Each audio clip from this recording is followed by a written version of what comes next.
Sasa tulikuwa na nafasi wazi ya mtunza hazina. Bahati nzuri ambao waliomba nafasi hiyo ni walimu wakuu wawili.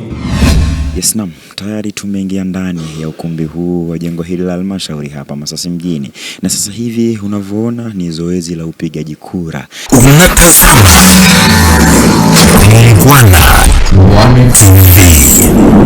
Yes, naam, tayari tumeingia ndani ya ukumbi huu wa jengo hili la halmashauri hapa Masasi mjini, na sasa hivi unavyoona ni zoezi la upigaji kura linaloendelea katika maeneo haya, na wanaopigiwa kura ni wagombea wawili ambao wanagombea nafasi ya uhasibu wa walimu wakuu hapa wilaya ya Masasi. Sisi Muungwana One TV sasa hivi tutawajua washindi wetu ni akina nani. Sisi Muungwana One TV tupo hapa kwa ajili ya kukujuza wewe kile ambacho kitakachoendelea. Wewe endelea kukaa na sisi.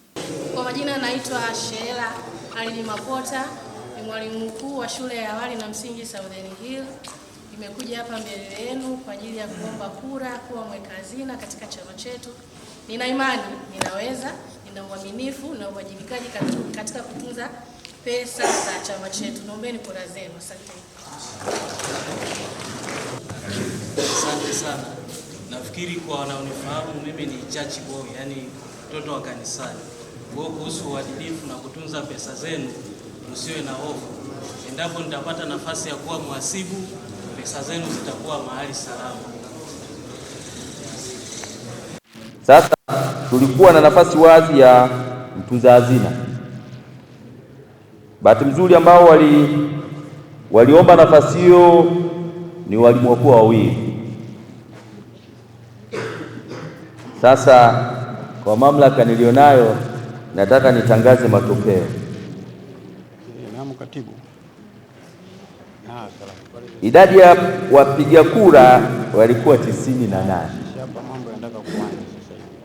Kura zilizoharibika, bahati nzuri imeharibika kura moja. Kwa hiyo kura halali ni 97. Igbert G. Mchopa amepata kura 37. Tumpigie makofi. Sheila Haridi Makota amepata kura 60. Kwa hiyo namtangaza rasmi Sheila Makota kuwa mtunza hazina wetu mpya. Kwa hiyo alikuwa asimame aje mbele. Habari za sasa hivi kwa mara nyingine tena.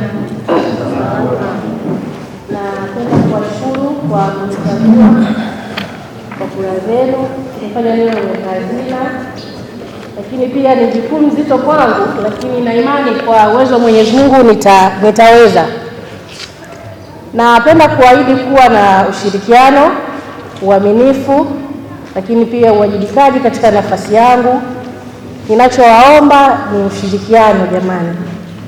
Tujitahidi kutoa michango kwa wakati ili kuepuka usumbufu hapa na pale, na nitakuwa mwazi kwa kila kitu, na kama kutakuwa kuna changamoto yoyote na waomba msisite kuniambia ili na mimi niweze kuifanyia kazi au kuwasilisha kwa viongozi wangu juu. Asanteni sana. Muungwana One TV.